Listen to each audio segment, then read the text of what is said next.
తమిళంలో ఉన్నంత యూనిట్ ఇంకెక్కడా ఉండదేమో. వాళ్ళకి నచ్చకపోతే దేన్నైనా బ్యాన్ చేసేస్తారు.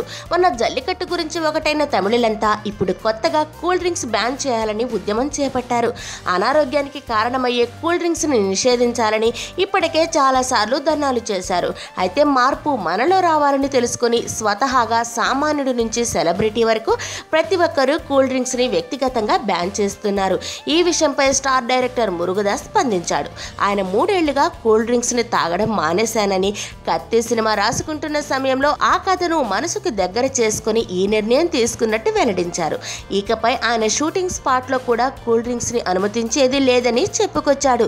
మరి థమ్స్ అప్ కూల్ డ్రింక్ కి బ్రాండ్ అంబాసిడర్ గా ఉన్న మహేష్ తో మురుగదాస్ ఎలా కనెక్ట్ అయ్యాడని అంటున్నారు.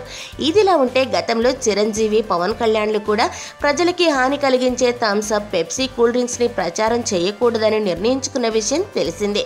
ఇలా స్టార్స్ అంతా ప్రజలకి హాని చేసే ఉత్పత్తులని నిషేధించమంటుంటే మహేష్ బాబు మాత్రం ఎవరి మాట వినకుండా థమ్స్ అప్ యాడ్ కి బ్రాండ్ అంబాసిడర్ గా ఉండడంపై మహేష్ పై పలువురు ఆగ్రహం వ్యక్తం చేస్తున్నారు.